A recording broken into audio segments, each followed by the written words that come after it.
Muito boa tarde a todos e bem-vindos a este webinar organizado pelo Colégio Regional de Engenharia Mecânica da Região Sul e pela PLMJ Sociedade de Advogados. Agradeço à doutora Telma Pires de Lima e à doutora Joana Brandão, associadas coordenadoras na PLMJ, a disponibilidade para partilharem a sua experiência e conhecimento neste tema tão atual como é o impacto desta pandemia nas relações contratuais de empreendimentos em curso. A doutora Telma Pires de Lima é licenciada em Direito pela Faculdade de Direito da Universidade de Lisboa, pós-graduada em Prática Forense e Assessoria Jurídica de Empresas pela Faculdade de Direito da Universidade Católica Portuguesa, Escola de Lisboa, é pós-graduada em Direito dos Contratos do Consumidor pela Faculdade de Direito da Universidade de Coimbra e realizou o curso de Extensão Universitária em Arbitragem pela Faculdade de Direito da Universidade Nova de Lisboa. É associada coordenadora na PLMJ na área da resolução de litígios, possui uma experiência de 20 anos de prática jurídica. Tem larga experiência em processos de contencioso de construção, contencioso societário e de contencioso de contratos comerciais, tanto processos judiciais como arbitragens internacionais e domésticas. Representa clientes nacionais e estrangeiros de vários setores, nomeadamente construção, banca e energia.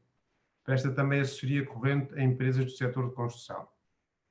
Foi coordenadora da sessão sub-40 do Encontro Internacional de Arbitragem de Coimbra. É autora de artigos jurídicos e é membro da Ordem dos Advogados da Associação Portuguesa de Arbitragem. A doutora Joana Brandão é licenciada em Direito pela Faculdade de Direito da Universidade do Porto, é pós-graduada em Ciências Jurídico-Civilistas, vertente de Direito das Obrigações pela Faculdade de Direito da Universidade do Porto e frequentou a pós-graduação em Direito de Edificação e da Construção na Faculdade de Direito da Universidade Católica do Porto. Tem também um curso de Contratos de Empresas Internacionais pelo Instituto de Direito de Empresas do Trabalho, Faculdade de Direito da Universidade de Coimbra e é membro da Ordem dos Advogados. É associada coordenadora da PLMJ na área pública, possui uma experiência de mais de 15 anos de prática jurídica com foco em imobiliário, construção, projeto, infraestruturas e concessões. Tem assessorado vários investidores nacionais e estrangeiros em projetos imobiliários de construção e reabilitação urbana, designadamente nos setores residencial e turístico. Adicionalmente, conta com uma larga experiência em concessões urbanísticas, de obras e serviços públicos e aproveitamento de recursos hídricos e tem acompanhado grandes projetos internacionais de infraestruturas urbanas em diversos mercados, em especial o angolano. Tem ainda experiência relevante em negociação e implementação dos modelos contratuais FIDIC em mercados emergentes. Tem também prestado assessoria frequente em matérias regulatórias, incluindo relativas a recursos geológicos. Tem experiência como conferencista e docente, tem dado inúmeras palestras e lecionado vários cursos e disciplinas em matérias de direito público e da construção, nomeadamente em compras públicas, contratação pública, empresas, modelos contratuais FIDIC, alojamento local, entre outros. Antes de ingressar na PLMJ, foi sócia fundadora da Cavaleiro Brandão Pinheiro Torres, Cabral, Sousa e Silva e Associados e foi assistente convidada na Faculdade de Economia da Universidade do Porto. Este webinar será gravado e disponibilizado no portal da Ordem dos Engenheiros. As perguntas, quem quiser fazer perguntas, pode colocar as perguntas no Q&A, que serão respondidas no final. Agora passo a palavra à doutora Telma para fazer a sua apresentação. Muito obrigado, doutora Telma. Muito obrigada, engenheiro Paulo Alves. Muito boa tarde a todos. É uma honra e é um gosto para nós individualmente e para a PLMJ o convite que nos foi interessado pela Ordem dos Engenheiros Região Sul, Conselho Regional Sul do Colégio de Engenharia Mecânica. Muito obrigada. Como perceberam da apresentação que o engenheiro Paulo Alves teve a bondade de fazer, tanto eu como a minha colega Joana Brandão temos como foco muito importante da nossa prática jurídica o setor da construção nas suas mais diversas vertentes e desafios, desde a negociação de contrato até à resolução de litígios, tanto no setor público como no setor privado. Então, para nós é extremamente gratificante poder estar aqui hoje convosco e refletir convosco, que estão diariamente no terreno e no final do dia são os operadores, refletir, como dizia, sobre o impacto da pandemia Covid-19 na gestão dos contratos. Gostaríamos que este webinar se aproximasse o mais possível de uma conversa, por isso reforço as últimas palavras do engenheiro Paulo Alves e convidamos-vos a colocar as vossas questões à medida que formos fazendo a nossa apresentação, teremos o maior gosto de discutir e responder no final. Passando então aqui para a apresentação. Esta é a agenda que sugerimos para o webinar de hoje. Falar um pouco sobre a situação atual, a experiência, partilhar convosco a experiência que temos tido, discutir os principais desafios que entendemos que se colocam nos tempos que vivemos, tentar dar algumas recomendações práticas e, por fim, falar um pouco sobre o que é preparar e defender o nosso caso numa situação de litígio ou de pré-litígio. Passando para aquilo que é a situação atual e a nossa experiência. Em Portugal, a construção civil não foi um setor que tenha parado ou sido limitado por imposição governamental. Houve países em que as obras tiveram de fechar, em que foi publicada a legislação a autorizar o empreiteiro a suspender os trabalhos e a ter direito de prorrogação de prazo até ao fim do estado de emergência, isto especialmente em obras públicas. Não obstante isto não ter acontecido, sem dúvida que a pandemia causou, e certamente continuará a causar, perturbações na execução dos contratos. Algumas obras foram suspensas, outras foram canceladas, nomeadamente para os donos de obra deixarem de ter interesse em prosseguir essas mesmas obras neste momento. Também por isso há empresas do setor neste momento que estão particularmente vulneráveis à insolvência ou poderão ficá-lo passando o prazo e os previsto para as moratórias dos bancos. O que é que na nossa prática profissional temos assistido? Aqui vou falar um pouco mais da perspectiva do setor privado. A minha colega Joana Brandão, no final, acrescentará depois a sua experiência com o setor público. Então, inicialmente houve a preocupação da parte dos empreiteiros de se acautelar, de invocar dificuldades ou mesmo impossibilidade de execução do contrato. Os donos de obra foram respondendo, portanto, trocou-se correspondência, os donos de obra responderam que não bastava a mera alegação da pandemia e de dificuldades na execução do contrato, chamaram a atenção que o empreiteiro tinha de demonstrar o impacto direto da pandemia no andamento da obra e do projeto, e sobre isto falaremos com mais detalhe um pouco adiante. Sentimos que também houve a tentativa de aproveitar a pandemia para tentar justificar atrasos anteriores em obras e em projetos, mas passada uma fase inicial em que as partes tentaram marcar uma posição, não fazer precluir aqui nenhum direito, foram proativas nesse primeiro momento, mas depois sentimos que os tempos de incerteza que vivemos e que ainda iremos continuar a viver durante algum tempo, aconselharam que não se tomassem posições extremas e alguma receptividade para negociar e encontrar soluções conjuntas. Efetivamente, excetuando casos em que as obras ou os projetos já registavam atrasos relevantes antes da pandemia, em geral, sentimos que os donos de obra foram receptivos a prorrogações de prazo sem penalizações ou contrapartidas. Isto é um ponto relevante para salientar, precisamente porque, relativamente ao pagamento de sobrecustos, o feedback já não é o mesmo. Da experiência que temos tido, os empreiteiros têm acomodado alguns desses sobrecustos em prol de boas relações comerciais. Realizaram esforços financeiros nesse sentido e pensando na continuidade do negócio. Por fim, sentimos que há uma preocupação com os contratos novos que se estão agora a negociar, porque 7 meses depois a pandemia já não é uma novidade, já houve uma curva de aprendizagem. Em geral, os operadores têm a preocupação de regular o que está para a frente, enfim, já estaremos a viver uma segunda vaga, ou pior será, e portanto há essa preocupação de regular o que está em diante, quem é que vai assumir o risco do quê em diante.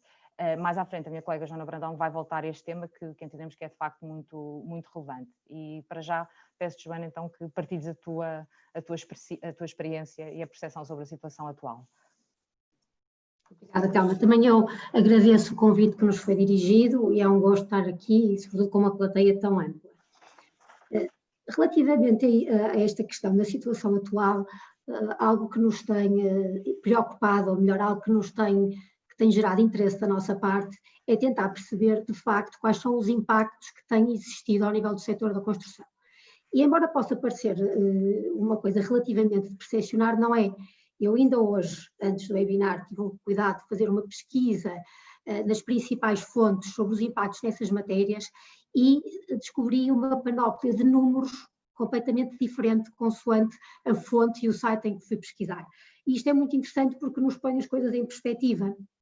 E também é algo que já temos sentido em anteriores conferências e webinars que temos tido, é pôr um bocadinho em perspectiva quais têm sido, efetivamente, e no momento atual, independentemente de qual seja o desenvolvimento futuro da situação, os impactos na construção. E aquilo que eu me apercebi, todos nós sabemos que a construção é um setor-chave da nossa economia,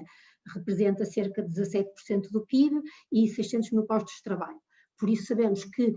qualquer crise na construção é uma crise que arrasta a economia toda e também sabemos que a chave da recuperação da crise atual reside na construção, ou não será exclusivamente, como é evidente, mas em grande medida no setor da construção. Aliás, isso já é evidente no plano de recuperação que está traçado pelo Governo e que passa muito pelo setor da construção, que é um setor-chave histórico em Portugal. Dito isto, é um setor que é importante estar particularmente atento à evolução, precisamente por ser este o barómetro da economia e ter este impacto tão grande ao nível da economia. E aquilo que eu pude percepcionar, apesar de, como reitero, os dados são algo dispares, e não sei se também têm essa experiência e tentaram pesquisar isso, mas a minha experiência é essa, mas a conclusão que eu cheguei é que, pelo menos até maio, a maioria dos índices o que refletiam era que existia o primeiro ponto é que as obras não tinham parado.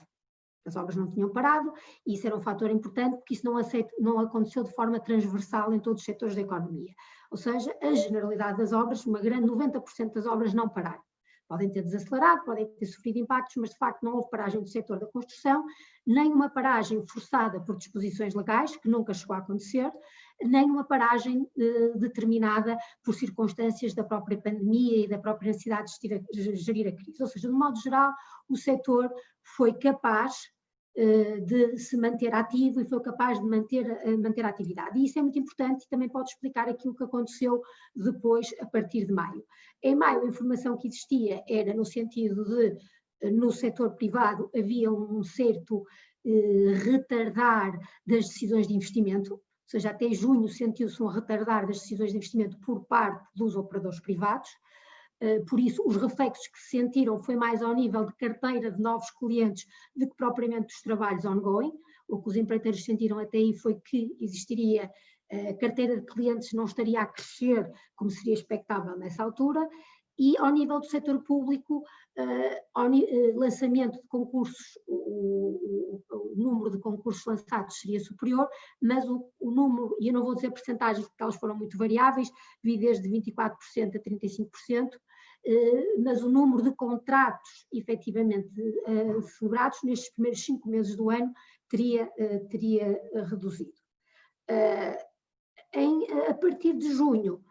começa-se já a falar de uma estabilização do setor, ou seja, apesar de, obviamente, sofrer impactos, já se fala de uma certa estabilização do setor, e a partir de julho, agosto, setembro, as notícias, sobretudo em setembro, já começam a falar de um bom desempenho e até com um crescimento ao nível do investimento.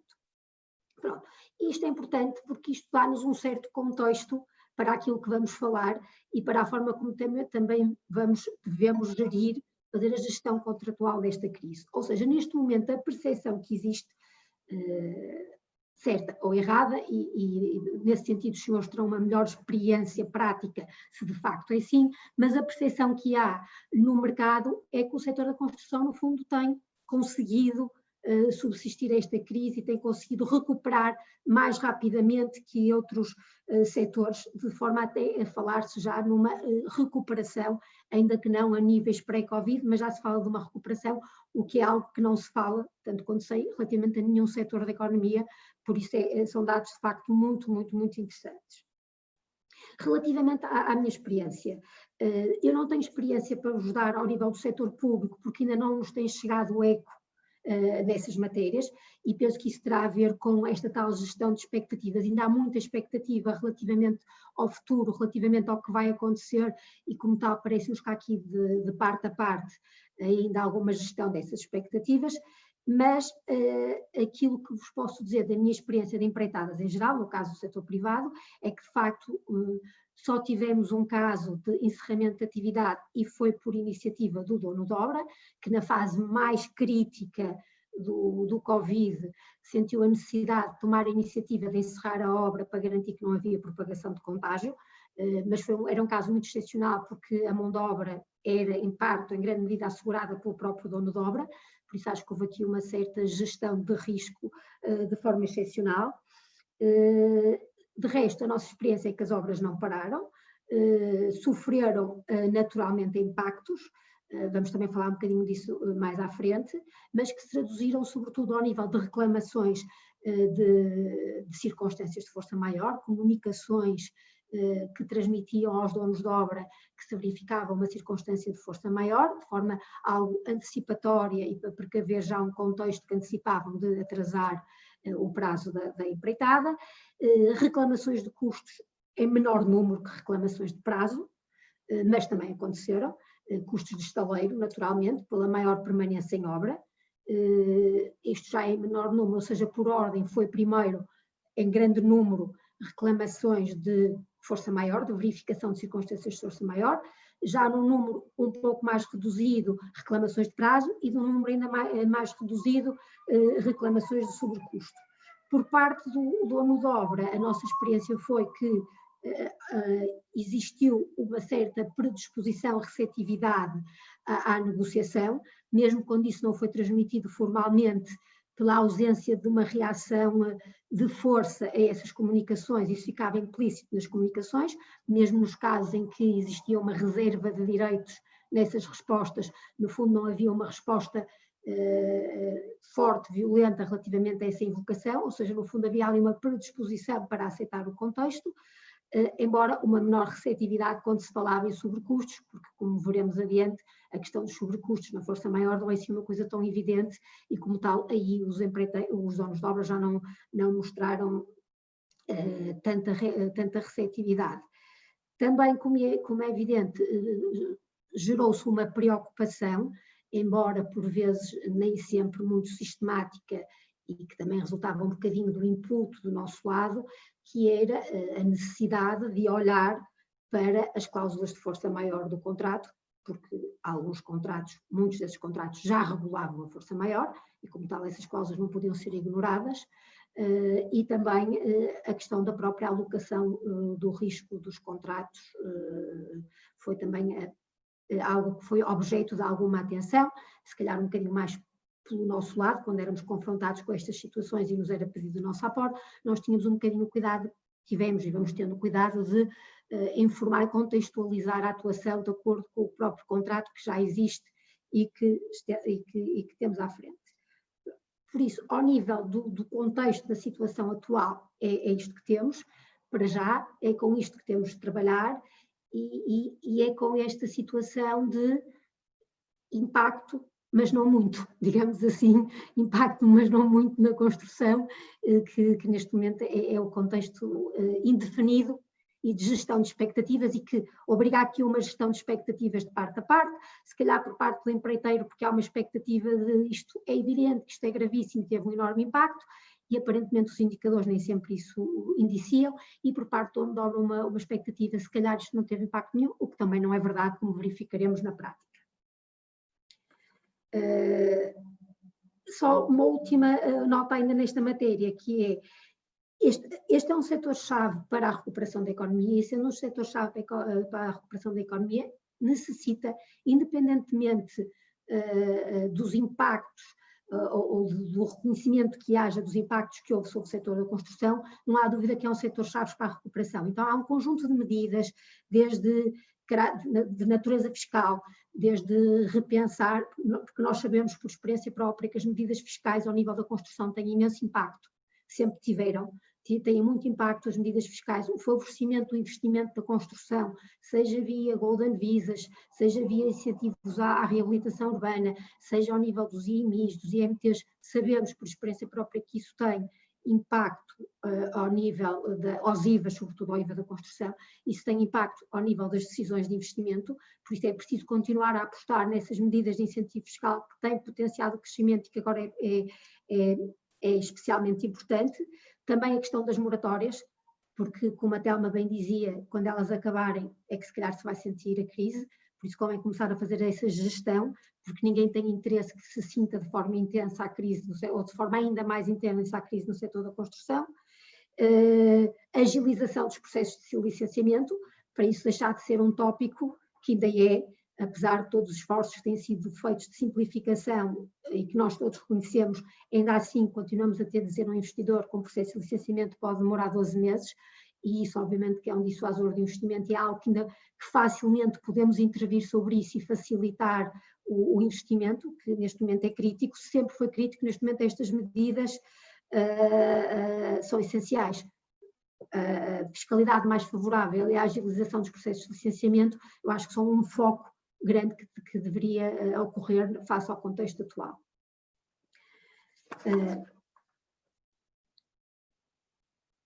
Relativamente à questão dos principais desafios, que é o nosso ponto 2 da nossa apresentação, começamos no fundo por falar um pouco de qual é a situação atual, quais são os principais desafios. O feedback que temos recebido relativamente a isto por parte dos nossos clientes são, sobretudo, o primeiro, atraso nas cadeias de fornecimento de materiais e equipamentos, que se verificou muito na fase crítica da pandemia, em que tivemos clientes nossos que nos transmitiram que com o fecho das fronteiras, com o fecho de fábricas, porque isso sim aconteceu, muitas encomendas ou não puderam já ser feitas ou foram feitas em termos que não permitiam a sua entrega a tempo, ou estando feitas já não iam ser entregues no tempo que permitia o cumprimento dos prazos contratuais. Isto foi um dos desafios com que os empreiteiros se depararam, também nas obras que obviamente era da responsabilidade do empreiteiro o fornecimento desses materiais, nas obras mais raras, mas que também acontece, em que a responsabilidade do fornecimento era por parte do dono de obra, o dono de obra sentiu essa dificuldade. Também os chamados impactos em cadeia, porque muitas vezes temos um empreiteiro geral com algum músculo que consegue com alguma facilidade ou com maior facilidade adaptar os recursos a esta situação de pandemia, mas por vezes há subempreiteiros com menos músculo que não tiveram essa capacidade e que começaram eles próprios por falta de mão de obra, por terem algum problema específico, de alguma situação de Covid, que se obrigou a quarentenas, pela necessidade de deslocar às vezes recursos de uma obra para outra, fruto destas circunstâncias especiais, que se viram impedidos de cumprir ou que incumpriram os contratos, e isso obviamente depois teve impacto no próprio empreiteiro, que se viu ele próprio numa situação de incumprimento fruto dos seus subempreiteiros. Também outra dificuldade, não que o nosso feedback tenha sido que tenha ocorrido dificuldade por parte dos empreiteiros em implementar medidas de higiene e segurança no trabalho. Pelo contrário, apesar de queixas que inicialmente houve pela falta de transparência nas recomendações aplicáveis ao setor da construção, e isso foi de facto uma queixa que foi noticiada e foi objeto de notícia, os empreiteiros durante um grande período de tempo não sabiam que medidas é que deviam implementar, mas a verdade é que se verificou resiliência nessa matéria e capacidade de adaptação e, de acordo com a nossa experiência, insisto, não quer dizer que tenha sido corrido assim com toda a gente, e até aí gostaríamos também de ter o vosso feedback, houve alguma rapidez e facilidade de implementar, mas isso naturalmente com custos, com sobrecustos, porque foi necessário elaborar e pensar um plano de contingência e depois foi preciso implementá-lo na prática com custos acrescidos e com uma menor produtividade ao nível da mão de obra, a necessidade de adquirir determinados materiais e obviamente que isso se traduz em custos que não estavam previstos. Por parte dos donos da obra, também fomos tendo algum feedback de alguma falta de liquidez, algum atraso no financiamento, alguma preocupação relativamente à colocação final do produto no mercado, e isto se calhar também pode explicar um pouco porque é que os donos de obra em alguns casos foram tão tolerantes relativamente ao Covid, porque eles próprios não sentiam uma pressão assim tão grande ou em alguns casos não sentiram uma pressão assim tão grande de ver a obra concluída, porque saberiam que se iam deparar com um mercado menos favorável à venda do que contariam há uns meses atrás. Também alguns donos de obra tiveram de atrasar, aliás, estou-me a recordar pelo menos um caso, que houve uma suspensão da obra por acordo das partes, precisamente porque o dono da obra precisava de assegurar um investimento para a fase seguinte, que não estava assegurado, e que com o Covid e na relação com a banca viu isso atrasado. Outro desafio importante foi a questão da gestão do risco e seguros. A verdade, não sendo transparente, não é a minha área, a área dos seguros, mas tanto quanto sei, do modo geral, os seguros de obra não cobriam, nem estavam preparados para este tipo de situação e pelo contrário, geralmente excluíam este tipo de situação do âmbito dos seguros, por isso não foi propriamente um recurso a que as partes pudessem recorrer nesta matéria, pensando, pronto, isto pode ser resolvido por via dos contratos seguros. Não. Aliás, a nossa experiência agora é que começam já a ser publicitados pelas companhias de seguros para estas situações. Já se está a criar aqui uma oportunidade de mercado por parte das companhias de seguros, mas que à data claramente não existiam. Depois, vou tentar acelerar um bocadinho, porque senão já vi que não vamos cumprir o programa. Ao nível das reclamações também foi um grande desafio, porque elas existiram, apesar de tudo, como vos disse, dentro daquela lógica de a maioria delas foi uma educação algo genérica de força maior, como que a precaver o futuro e a marcar ali uma posição, mas também houve reclamações de prazos e reclamações de sobrecustos, e também sabemos que isso vai acontecer. Isso depende muito do momento em que a obra se encontra, de acordo com a nossa experiência. Aquelas obras que foram apanhadas numa fase muito inicial, se calhar não sentiram tanta necessidade de regular já a questão do prazo e do sobrecusto, mas aquelas muitas que foram apanhadas, e de acordo com a nossa experiência, numa fase já dos finalmente, aí sim, porque as obras acabariam agora, ou durante a pandemia, ou nos meses subsequentes à pandemia, e aí já era indisfarçável o impacto da pandemia no prazo, fosse ele unicamente verificado no momento ou já pré-existisse, e então aí sim houve um maior número de invocações de situação de força maior e de reclamações de prazos. E nessa matéria, claro que foi-nos várias vezes perguntado pelos nossos clientes, mas afinal quem é que suporta o risco, quem é que suporta estes custos, porque é que tem de ser eu, porque é que eu que também já vou vender provavelmente este imóvel mais barato que o que estava a contar, porque é que é de suportar o risco se eu já tenho o impacto da pandemia, e o empreiteiro a dizer porque é que é de suportar eu o risco de ter o estaleiro mais não sei quantos meses por algo que também não me é imputável. E também a questão dos atrasos cumulativos, que é gerir as obras que já estavam atrasadas, algumas das quais inclusivamente só sofreram o impacto do Covid, por não terem sido concluídas atempadamente, o que também acrescenta aqui a dificuldade.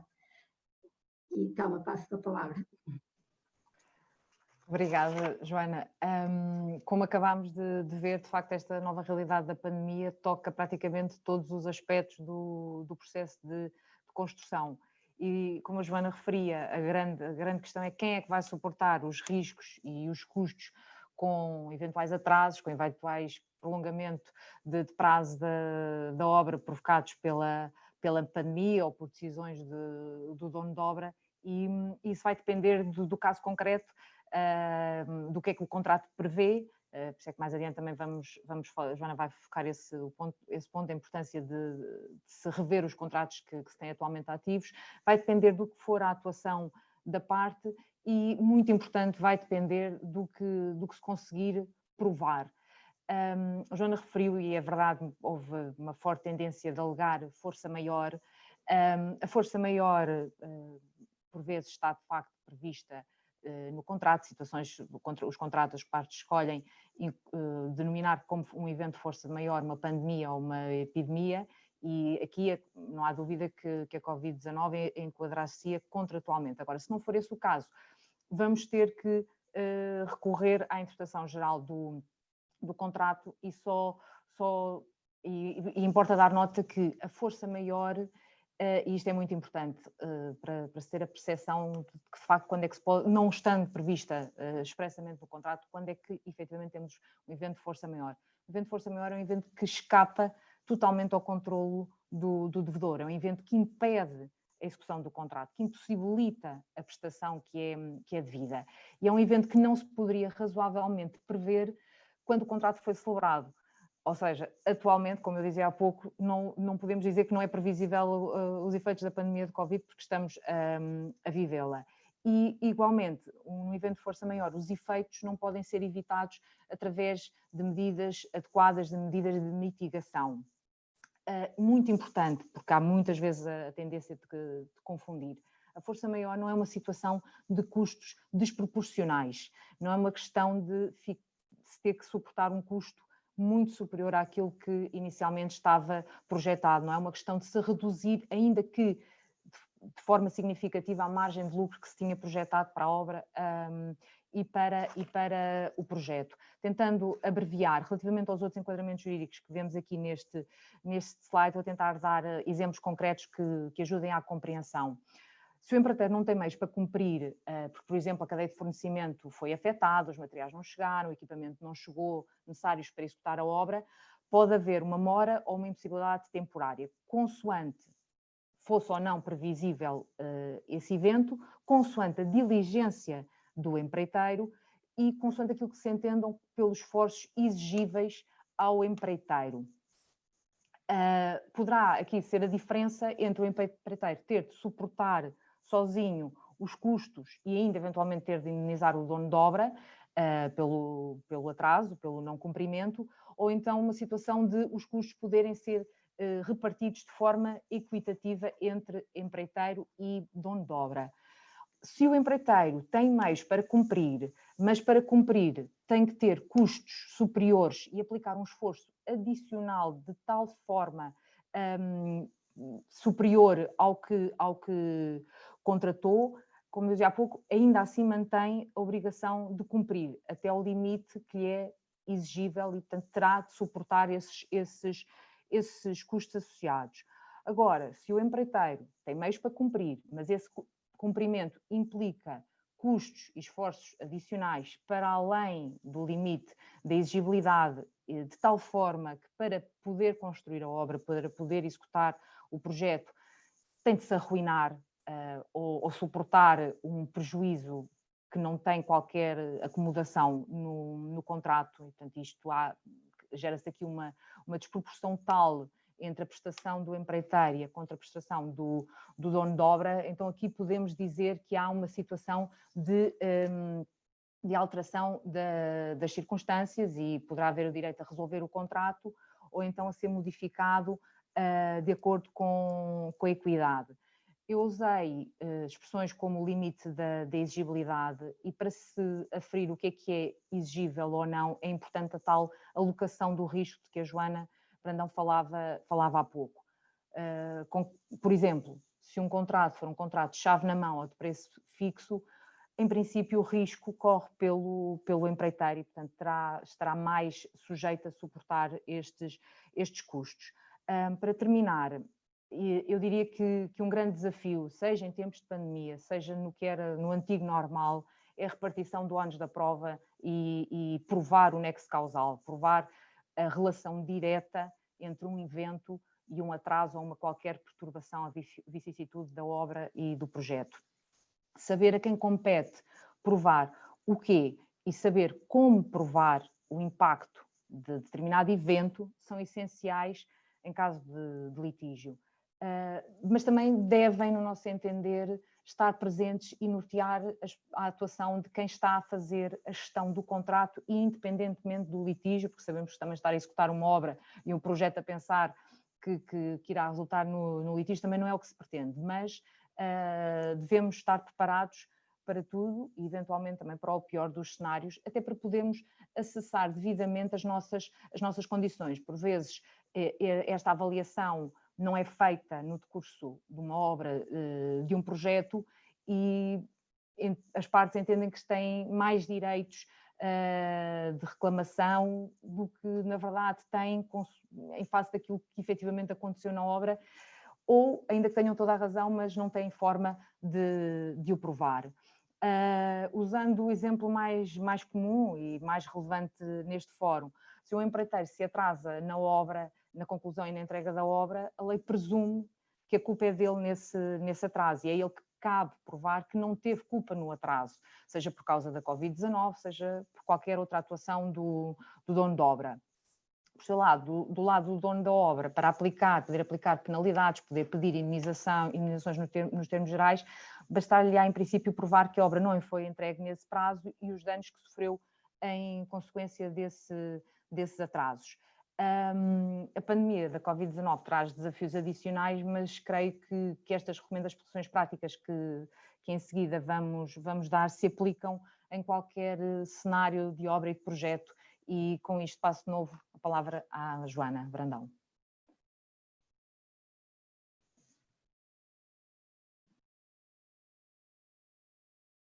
Joana, estás em mute. Sim. Ao nível das recomendações práticas, o que é que nós podemos recomendar? Eu se calhar fazia uma introdução nesta matéria. Obviamente que temos de distinguir se trata de um contrato de uma obra pública ou de um contrato puramente de direito privado. Porquê? Porque nós nos contratos de obras públicas temos as limitações legais e como tal estamos sujeitos a elas e não é tudo livremente estipulado. Enquanto no contrato de obras particulares, obviamente que há muito mais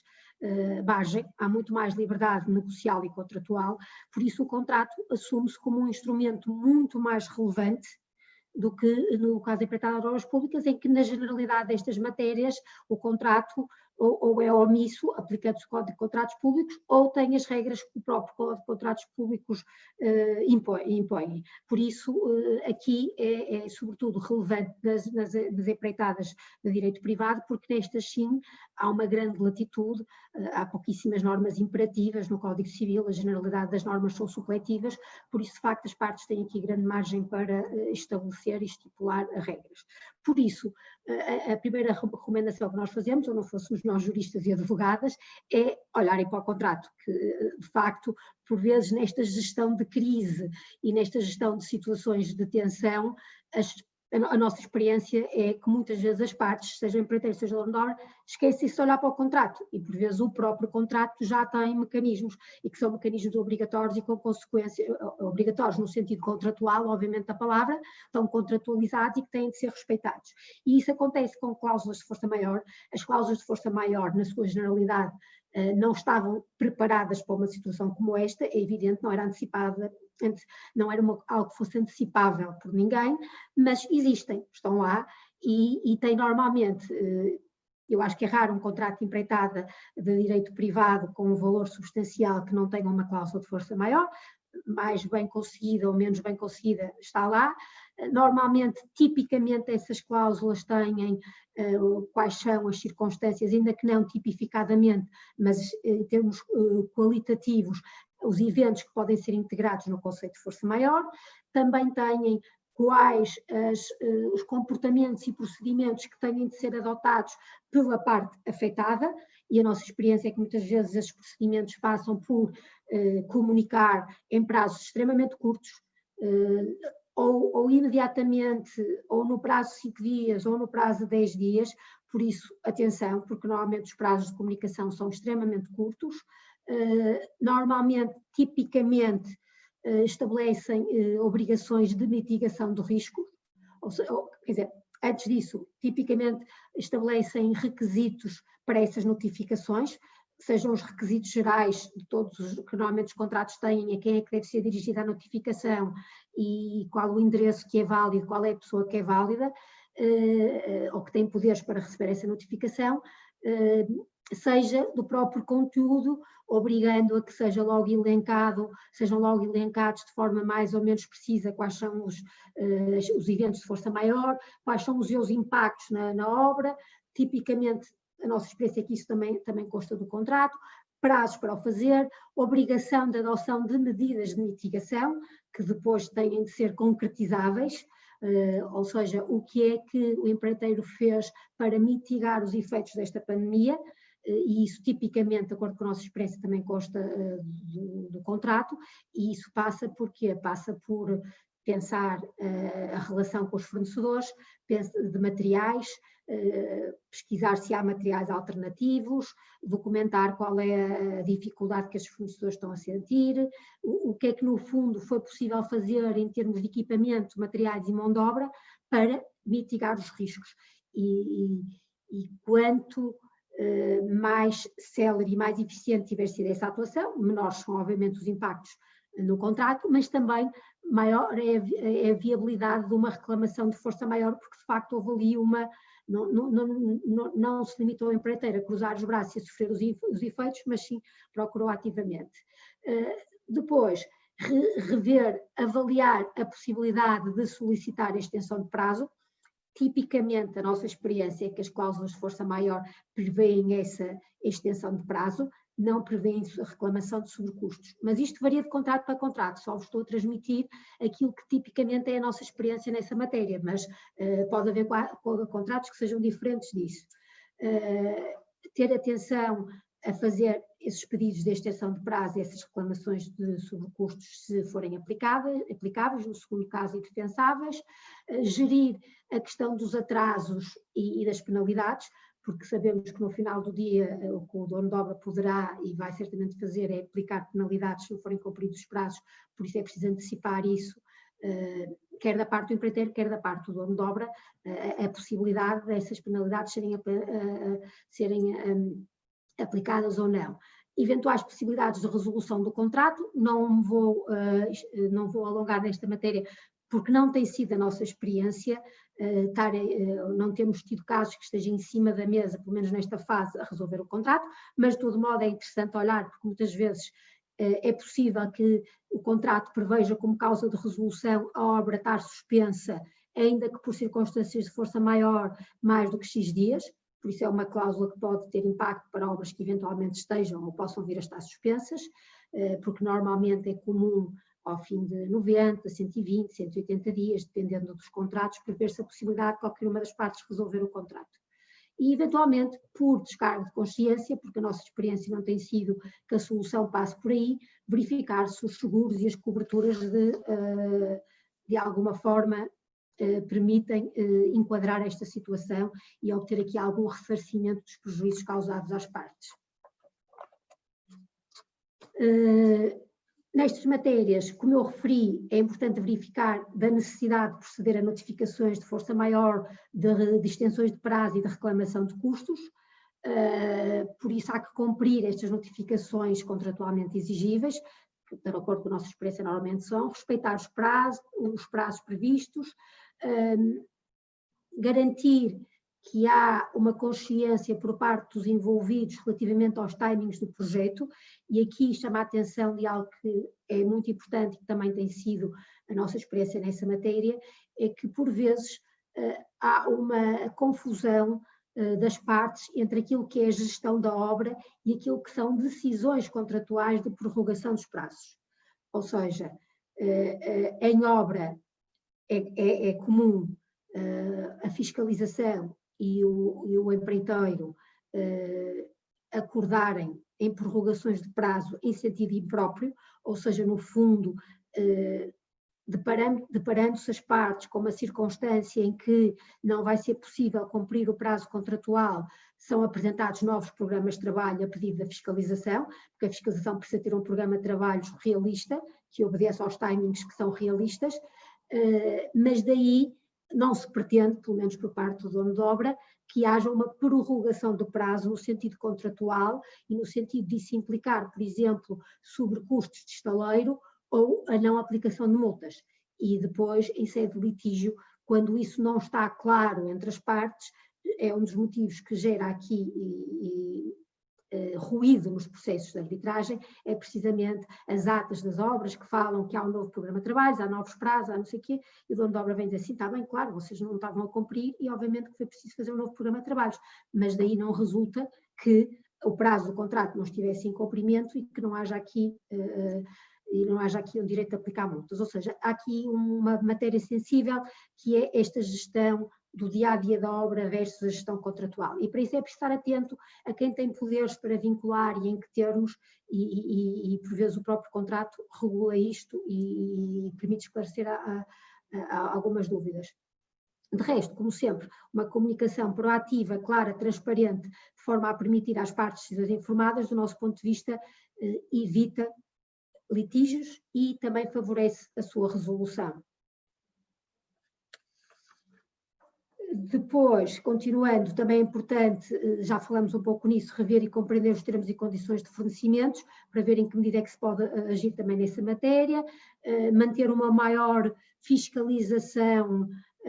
sobre os subempreiteiros e fornecedores, por forma a permitir um acompanhamento mais constante da obra e antecipar atrasos e futuros atrasos, identificar alternativas. Tudo isto são atuações que não só favorecem o andamento da empreitada, como depois são juridicamente relevantes e fazem parte de uma gestão do contrato. Pode parecer coisas relativamente óbvias, mas que depois são ponderadas, e até mas dirá isso melhor que eu, em sede de arbitragem, são comportamentos que vão ser chamados à colação e que demonstram desde logo algo que para o direito é muito importante, que é a boa-fé na execução dos contratos. Gerir proativamente as reclamações, não é prudente não deixar de apresentar reclamações atempadamente e não é prudente deixar de responder às reclamações atempadamente, naquela perspectiva que muitas vezes existe e que nós compreendemos de, tá bem, isto no fim vai-se resolver tudo. E a verdade, nas obras, no fim é que as coisas se resolvem normalmente quando têm solução. Só que há aqueles casos em que não têm solução e, nesses casos, este empurrar para a frente muitas vezes não ajuda à posição das partes, ou pelo menos da parte que foi menos proativa. Monitorizar possíveis insolvências, infelizmente isto é algo que cada vez vai ter maior relevância.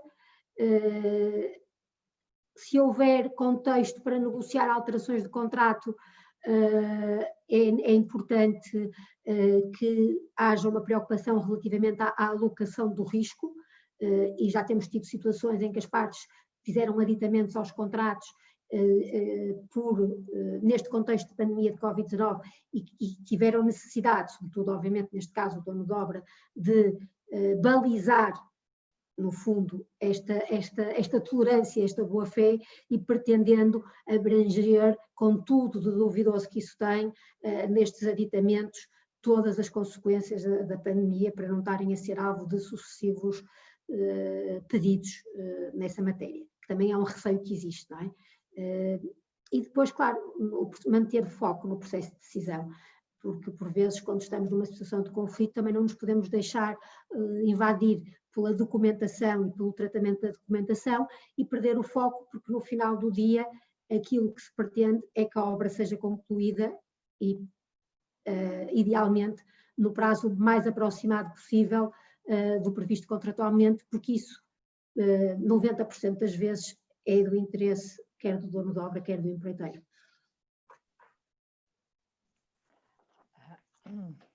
Obrigada, Joana. Eu vou pedir uma prorrogação de prazo para a nossa apresentação e passar aqui para o ponto seguinte, tentando abreviar. É muito importante, outra recomendação prática que nós gostamos de partilhar, é a importância de mitigar, de serem tomadas as medidas razoáveis para diminuir as consequências de qualquer disrupção que seja causada pela pandemia ou que se entenda que possa ser causada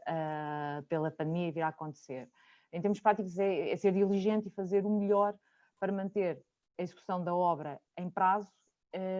ainda que isso possa custar mais caro, possa reduzir um pouco da margem de lucro, enfim, daí a importância da colaboração, da informação, da partilha com as demais partes envolvidas na execução da obra e do projeto. Agora, mais do que nunca, tem que se estar à frente da situação e é isso que é expectável. As partes têm que estar informadas de todas as medidas de mitigação que estão a ser feitas para elas próprias, o dono de obra em particular, poder tomar decisões informadas e poder inclusive colaborar com essas medidas de mitigação. Todos tentamos ser obviamente profissionais na nossa atuação. Aqui existe ou espera-se um esforço adicional, porque se de facto mais adiante surgirem situações mais complicadas, seja porque estão a discutir sobrecustos de estaleiro, seja porque eventuais penalidades, porque a obra acumula atrasos sobre atrasos, seja porque no final se chega perante um juiz ou perante um árbitro, esses melhores esforços que têm que ser tomados agora vão efetivamente ser valorados e valorizados. E não basta mitigar, é preciso, ainda que não perdendo o foco na execução da obra, é preciso documentá-la. Muitas vezes o que ouvimos do lado de quem está na obra é que se só se passar a vida a reduzir a papel tudo o que se passa, não tenho tempo para executar a obra. Mas a verdade é que é sempre aconselhável documentar os eventos ocorridos, aqueles que têm relevância. E a pandemia pôs isso ainda mais em foco. Descrever genericamente que alguma atividade teve alguma consequência, algum impacto por causa da pandemia, não vai ser suficiente, não vai. E isto também se aplica às medidas de mitigação. É preciso documentar, é preciso ter um registro atualizado, um registro contemporâneo. O registro contemporâneo do que se passa, dos factos, é a espinha dorsal de qualquer litígio de construção, porque é sem dúvida a prova mais precisa, mais credível que podemos produzir no final do dia num tribunal judicial ou arbitral, ou mesmo perante a nossa contraparte, se estivermos numa situação de negociação. As coisas não estão a correr tão bem, vamos negociar. Se estivermos bem suportados documentalmente, teremos sem dúvida outra força nessa negociação e outro poder de negociação. Portanto, a boa gestão da prova documental é crucial para sustentar a nossa posição e para fazer o tal ónus da prova de que eu falava no início e, se for o caso, fazer a contraprova daquilo que esteja a ser alegado contra nós. Então, o que é que devemos documentar? Bom, tudo é a resposta que um advogado, pela jurisprudência das cautelas, como costumamos dizer, tendemos a dar, mas tudo, de facto, o que esteja relacionado com a obra, com o projeto, com a pandemia. Atrasos de entregas de materiais, de equipamentos, falta de mão de obra, mudanças na produção, na produtividade, mudanças nos fornecedores, tudo o que se percepcione que possa vir a ter um impacto e que possa vir a ser um argumento mais adiante. Documentar as tentativas de mitigação, já o referi, e depois há também muitas interações verbais, tipicamente, na obra. São combinadas situações, deve ser a preocupação de reduzir a escrito, numa ata, num e-mail, o que foi discutido, o que foi comunicado numa reunião, num telefonema, para que fique marcado. E o que é que foi acordado, de facto, nesse momento. Não nos podemos esquecer que por trás dos papéis estão as pessoas não só mudam de emprego, mudam de país, mas também se esquecem. É importante sensibilizar os colaboradores para a importância da documentação de obra e do projeto. Outro aspecto importante que eu gostava de referir, os limites do que é exigível a uma parte num contrato e os meios de defesa à sua disposição, nomeadamente para reclamar os sobrecustos, já falámos várias vezes, vão depender em larga medida do que estiver previsto no contrato. E certamente que se vão levantar questões de interpretação do contrato. Pelo que devemos ter sempre a preocupação de assegurar que há um registro real, que vai além do contrato, do clausulado que efetivamente foi assinado, mas devemos ter a preocupação de que há um registro do que foi realmente a nossa vontade de contratar. Uma cláusula é alterada, convém dizer e que fique registado porque é que foi alterada, qual é que é a intenção real das partes em contratar. E isto é particularmente importante nos contratos que estão a ser negociados. Eu tenho aqui também no slide, se possível, manter registros sobre a mão de obra de subempreiteiros, isso nem sempre será possível, mas sendo também devemos ter essa preocupação, facilitará depois fazer a tal linha de prova e sequência de eventos. E chegamos então aos contratos novos, passo de novo a palavra à Joana. Relativamente à questão dos contratos novos, vou também tentar ser breve, porque já estamos em prorrogação de prazo, esperemos que sem penalidades. A Telma já referiu, o Covid já não é um evento completamente novo e que não possa ser antecipado. É certo que ainda há grande incerteza, é certo que há expectativas, não quero com isto dizer que, dependendo de como correr este inverno, daqui a uns meses não estejamos, se calhar, numa situação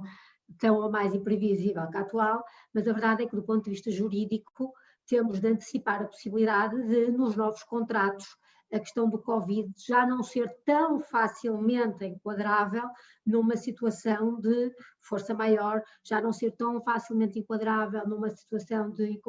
incumprimento não culposo, excesso de onerosidade, isso tudo. Porquê? Porque já tivemos a experiência passada nisso, a situação de pandemia já está instalada, as medidas que neste momento existem já são conhecidas, ou seja, no futuro ou há novamente alteração dessas circunstâncias, ou se tudo se mantiver como até agora, com o nível de restrições que já são conhecidas agora e que já foram implementadas, quer no passado, quer agora, já não será tão facilmente defensável uma situação de força maior, uma necessidade de prorrogação de prazo, uma necessidade de sobrecustos. Por isso, em termos absolutamente transparentes, o que nem sempre quer dizer que estejam conformes à estratégia negocial das partes, porque também há estratégias negociais, mas em termos de transparência e de gestão de conflitos, a nossa recomendação é que essas matérias sejam abordadas diretamente e se perceba, e as partes percebam uma junto da outra, se aquele prazo já é um prazo que contempla possíveis impactos de Covid, se não contempla, se já é um preço que contempla os sobrecustos antecipáveis do Covid ou não contempla,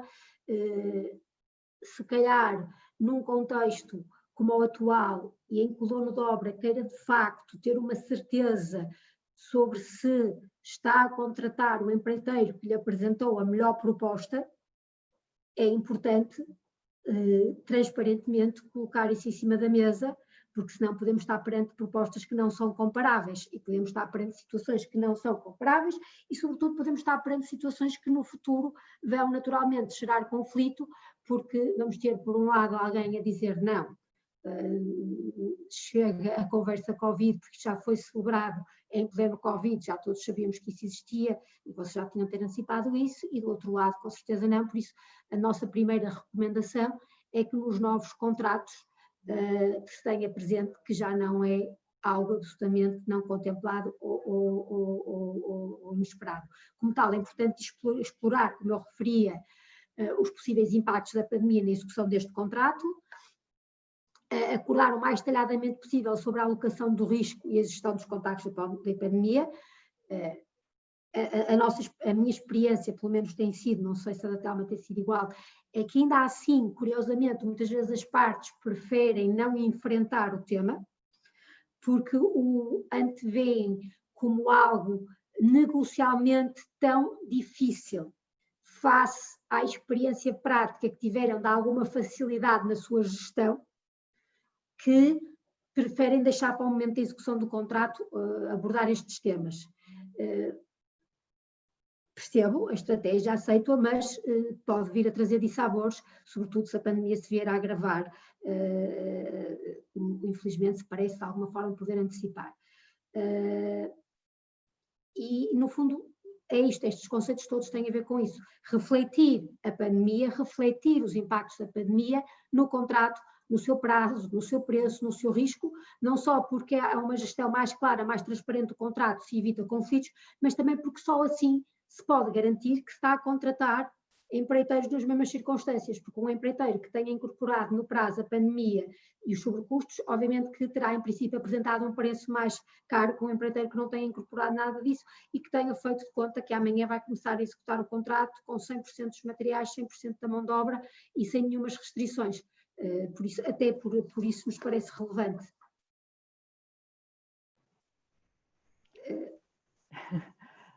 Não sei se queres acrescentar mais alguma coisa, Joana, posso tentar que de facto não nos sejam aplicadas penalidades, só aqui muito brevemente.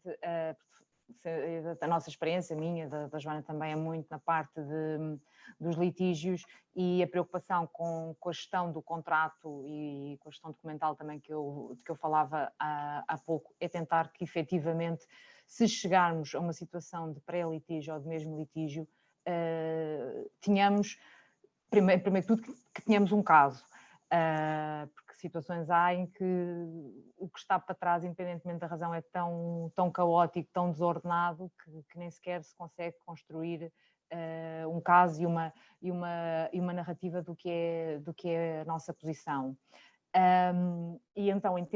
em litígios de construção, a empreitada é empreitada, e um litígio de construção é uma empreitada dentro da empreitada, tipicamente complexo, do ponto de vista técnico, factual. Situações há de imensa documentação, porque se as partes tiveram o cuidado de documentar tudo, idealmente, depois essa documentação tem que ser tratada, e muitas vezes inunda-se o tribunal com documentação que não tem qualquer relevância ou tem muito pouca relevância para o caso, precisamente para inundar o tribunal e criar a teoria do caos e desfocar o caso. Portanto, pedimos aos clientes que documentem tudo, e depois também facilmente, entre aspas, se vira contra nós quando temos que preparar o caso, mas sem dúvida que é melhor ter a documentação e poder fazer a triagem. Há sempre muitas partes a considerar, donos de obra, empreiteiros, subempreiteiros, isto na redação dos contratos, por vezes não é atendido devidamente estes múltiplos agentes que gravitam em torno de uma obra e de um projeto. Situações há em que se celebra um contrato o empreiteiro celebra com o contrato com o dono de obra com uma cláusula de arbitragem, depois com os subempreiteiros tem um pacto de jurisdição, portanto, tribunal, um pacto estipula o Tribunal Judicial, ou vice-versa, e andamos a discutir situações que estão interligadas em diversos fóruns. Se tivermos um caso fraco, pode ser uma estratégia, porque podemos ganhar de um lado, perder do outro, dividimos o risco. Se não for bem assim, estamos simplesmente a multiplicar esforços e custos. E temos aqui um último ponto: o aconselhamento técnico e jurídico para a avaliação de risco o mais cedo possível. E é a minha firme convicção de que vale a pena este investimento. Quanto mais não seja quando aparece, quando há uma red flag, quando surge algo que percepcionamos, não, efetivamente isto vai ser um problema, parar e fazer um ponto de situação, pedir aconselhamento técnico, seja de peritos, jurídico, para acessarmos onde é que estamos, para vermos onde é que efetivamente estamos em termos de facto, e podemos partir para a fase seguinte, seja ela da negociação, seja ela do litígio. Não é algo que seja feito muitas vezes os clientes deixam os litígios evoluir, contactam-nos numa primeira fase, que é a fase da negociação do contrato, depois a obra é executada e só no fim é que voltam a falar connosco, e especialmente nos casos em que não há uma equipa legal de apoio contínuo, há aqui um hiato de tempo extenso em que muita coisa se passa durante a obra, que poderia ter tido uma outra abordagem se, do ponto de vista técnico e jurídico, tivesse havido uma intervenção externa. Porque efetivamente acreditamos que é importante potenciar sinergias entre a parte legal e a parte técnica. Quem faz os contratos ter a percepção como é que depois na prática eles são executados, e vice-versa. Não perder o foco de que pode efetivamente terminar num litígio, e portanto devemos ter o cuidado, a documentação tem que ser redigida com propósito, porque as palavras têm consequências, as atuações têm consequências, como a Joana dizia há pouco, muitas vezes são acordadas e são discutidas prorrogações e situações de forma informais, e não é isso não era o que resultaria do contrato. Devemos estar cientes que existem diversos mecanismos de resolução de litígios muito antes de chegar perante um tribunal judicial ou arbitral, a negociação, a mediação, a conciliação, a adjudicação. Portanto, são situações, por vezes, se o problema é francamente técnico, de facto, ter um parecer técnico pode ajudar, e muitas vezes ajuda a ter esse parecer técnico antes sequer do litígio, lá está, para tomar as tais decisões informadas em diante, manter um registro das questões legais que são colocadas pelas equipas técnicas e legais que diariamente estão nos projetos, porque isso pode permitir antecipar problemas. Não funcionou com este contrato, não funcionou nesta obra, podemos fazer melhor ou diferente da próxima. E claro, como já falámos várias vezes, manter um registro documental e contemporâneo dos factos atualizado, essa é a tal espinha dorsal de que eu falava há pouco. Existindo o litígio, estou mesmo a terminar, lá está, porque somos muitas vezes inundados com muita documentação, muita informação, depois há o desafio de isolar todo o ruído, temos que apresentar a forma mais convincente, da maneira mais simples possível, mas lá está, deixem-nos a nós, advogados, fazer essa triagem, quando chegamos ao litígio, fazer essa triagem do que realmente é importante e é relevante. Se não tivermos documentos, se não tivermos matéria, não podemos executar esse trabalho. Ter uma cronologia dos factos, uma linha do tempo com o que realmente é importante, os tais impactos, aqui voltando ao tema da pandemia, o que é que aconteceu e o seu impacto direto na obra. É obviamente importante ter cronogramas atualizados com essa mesma informação. Falamos muito da digitalização cada vez mais, portanto o reforço dos meios eletrónicos é um desafio para todos e cada vez mais, portanto documentar fotograficamente o que se passa, ter gráficos, ter diagramas, usar as plataformas digitais também ajuda a manter a documentação ordenada e arquivada. E, terminando mesmo, após o litígio, é muito importante fazer o balanço, ou até diria, após o litígio, após a obra, após o projeto, fazer o balanço, o que é que correu bem, o que é que correu menos bem, registar as questões legais e também técnicas, sendo que uma obra é uma obra, mas o que é que se retira de cada obra e de cada projeto para se poder melhorar procedimentos, inclusive se criar guidelines para da próxima vez correr melhor ou ainda melhor. E terminando, agradecemos, ficamos disponíveis para questões que espero ainda tenham o interesse e a paciência de colocar, apesar da hora. Muito obrigada. Muito obrigado, doutora Telma e doutora Joana.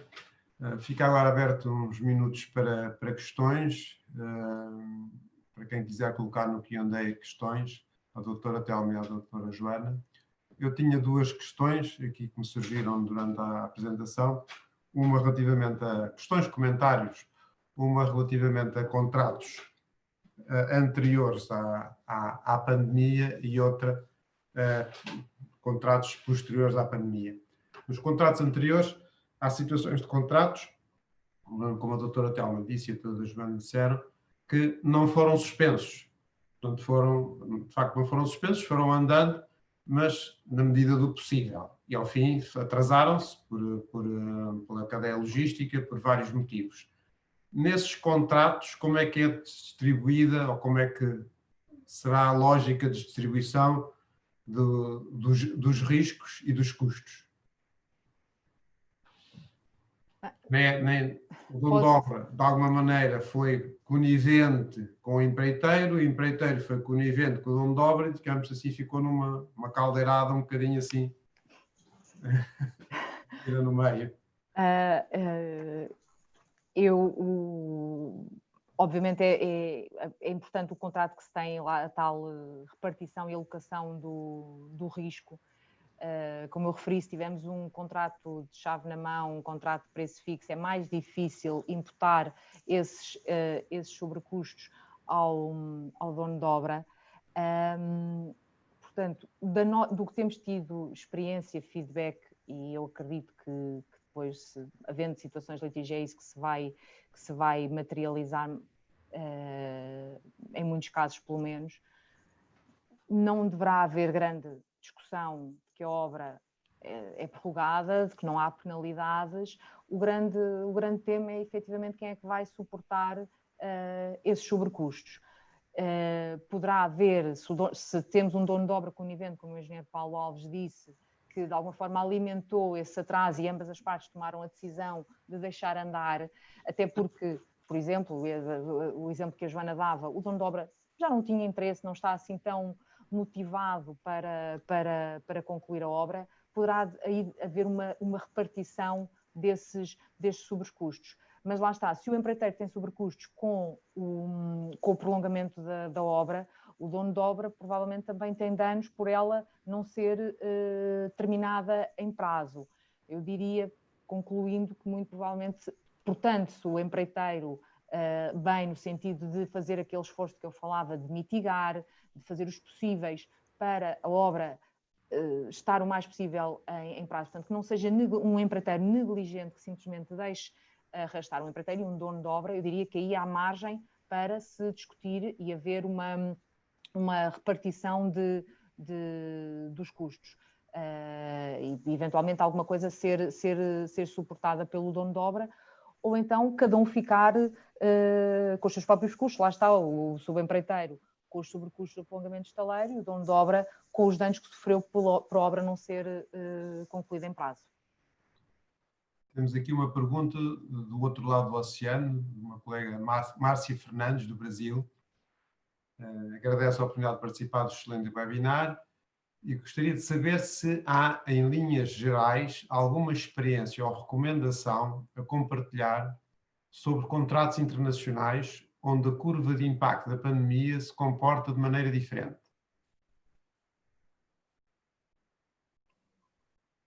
Vamos cá ver. Eu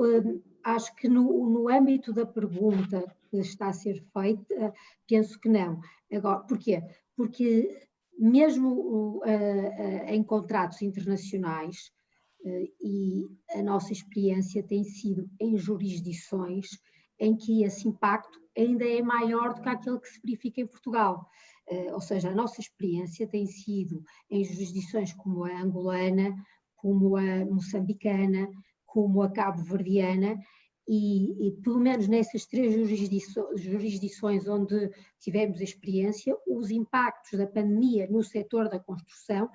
foram ainda maiores, sendo que em Moçambique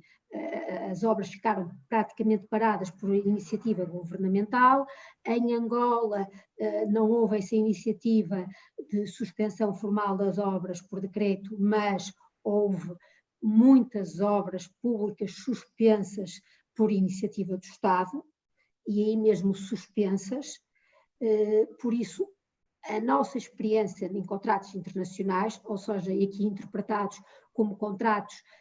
em que a jurisdição relevante não é portuguesa, porque no caso dos contratos internacionais com jurisdição relevante portuguesa, mas internacionais porque são entre partes que são de países diferentes ou porque os fornecedores são de países diferentes, aí verificou-se o impacto Portugal e o impacto desses países, não é? Que se viram em alguns casos impedidos de trazer aqui os materiais. Agora, nessas jurisdições que nós tivemos mais experiência, os impactos ainda foram maiores. Os impactos foram mesmo, consubstanciaram mesmo paragens das obras. Por isso suscitaram, e são contratos em que se estão a suscitar já questões como revisão de preços, revisões cambiais, e que sim, que já estão muito mais adiantados em termos de conflito e de reclamações entre as partes, porque o impacto foi muito mais imediato. A outra questão que eu tinha era nos contratos posteriores portanto, à pandemia, ao conhecimento da pandemia, à declaração da pandemia, contratos e concursos, portanto, quer o dono de obra, quer o empreiteiro já sabiam da existência da pandemia. Mas é muito difícil, por exemplo, de prever, é difícil prever o impacto, por exemplo, na cadeia logística, na cadeia de fornecimentos, do que vai acontecer ao longo especialmente em contratos de maior duração, de 2 anos, por exemplo, 1, 2 anos, é difícil prever. Por outro lado, os donos de obra também, pelo menos nos concursos que alguns concursos que eu conheço, nem sequer preveram, quer no preço, quer nos prazos, essa variável que é a pandemia. E as empresas continuam a responder aos concursos e a assinar contratos. Como é que... Eu reconheço, Sr. Engenheiro, esse autismo que tem existido relativamente aos novos contratos. Aliás, eu até referi que a nossa experiência tem sido que mesmo quando alertados por nós das vantagens de enfrentar o problema, a generalidade dos nossos clientes empreiteiros e donos de obra tem sido, não, eu prefiro nem mexer nisso, porque o empreiteiro porque nos diz porque eu não sou capaz de antecipar e se o fizer vou apresentar uma proposta menos competitiva, e por parte do dono de obra porque diz, não, eu nem quero, porque senão vão-me pedir um preço totalmente diferente. Ou seja, nós reconhecemos esse autismo que tem existido. Agora, o que até ao meio estávamos a chamar a atenção é que mesmo que os procedimentos que estejam a ser lançados sejam autistas relativamente a isso e os próprios contratos sejam, a verdade é que no final do dia a força maior está muito relacionada com dois conceitos, que é a imprevisibilidade e a insuscetibilidade de ser afetado pelo comportamento das partes. E na medida em que se mantenha essa imprevisibilidade, ou seja, se o cenário que se seguir for totalmente diferente do que tivemos até agora, aí concordo, vai-se ter a mesma discussão nos termos que foi feita até agora e se calhar com mais acuidado, porque como vimos até agora não tem havido impactos assim tão grandes no sentido que se estava à espera no setor da construção. Agora, se as coisas se mantiverem mais ou menos como estão agora, em termos jurídicos, no conceito da tal imprevisibilidade e insuscetibilidade da atuação das partes sobre o evento, já vamos ter aqui nuances, porque há uma parte que já não é imprevisível e há uma parte que já não é insuscetível de ser mitigada pela atuação das partes, e aqui a parte mais impactada, obviamente, pela pandemia, tirando problemas de financiamento, que os donos de obras também os têm, não é? É o empreiteiro. Obrigado. Eu Já passámos um bocadinho o prazo, mas eu penso que neste caso não há razão para penalidades, pelo contrário, há prémio pela excelente apresentação. Muito obrigado pelos conselhos, muito obrigado aos participantes, à PLMJ, à doutora Itelma e à doutora Joana, mais uma vez muito obrigado, foi uma excelente apresentação, excelentes conselhos e esperamos encontrar-nos outra vez. Obrigado. Prazer foi nosso, muito obrigada.